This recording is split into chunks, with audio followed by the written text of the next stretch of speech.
માંગરોળ ભીમરાવ યુવા ગ્રુપ દ્વારા રાત દિવસ જાત મહેનત કરી 60 જેટલા યુવાનો દ્વારા પોતાના સ્વખર્ચે એક વિશાળ પ્રવેશ દ્વારનું આયોજન કરવામાં આવ્યું હતું। માંગરોળમાં વર્ષો જૂના વણકરવાસના સાપુર દરવાજાના નામે ઓળખાતા વિસ્તારને ગેટ તો ના મળ્યો હતો, પણ આખરે યુવાનોએ આ ઓળખને સાકાર કરી બતાવ્યું છે। આમ તો સરકારી સહાયથી મોટા ભાગની કામગીરી કરવામાં આવતી હોય, પરંતુ માંગરોળના આ યુવા ગ્રુપ દ્વારા પોતાના સ્વખર્ચે કંઈક નવું જ કાર્ય કરી બતાવ્યું છે, જે માંગરોળ વણકરવાસમાં આવતા પ્રથમ રસ્તા પર પ્રવેશ દ્વારની કામગીરી શરૂ કરી દીધી છે।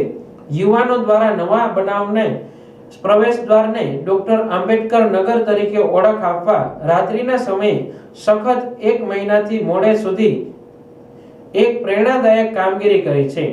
તમામ યુવાનો મજૂર વર્ગ છે અને દિવસ દરમિયાન પોતે મજૂરી કરવા જતા હોય છે અને રાત્રિના સમયે આ ગેટ માટે કામ કરતા હોય છે। અમે ડૉક્ટર આંબેડકર યુવા ગ્રુપ છે એના પોતાના ખર્ચે જ કરીએ છીએ। કોઈનો અમે નથી રાજકીય કે કોઈ નથી સમાજનો, કોઈનો ટેકો લીધો જ નથી। અમારા પોતે અમારા ગ્રુપના ખર્ચે જ કરીએ છીએ અને અમે કોઈનું એક પણ ફંડ લેતા નથી। અને અમે પ્રવેશદ્વારનું એવું વિચાર્યું હતું કે જેથી કરીને કાયમી પેટે આંબેડકર નગરનું નામ રહી જાય અને આંબેડકરનું નામ, એના માટે અમે આંબેડકર પ્રવેશદ્વાર બનાવીએ છીએ અત્યારે।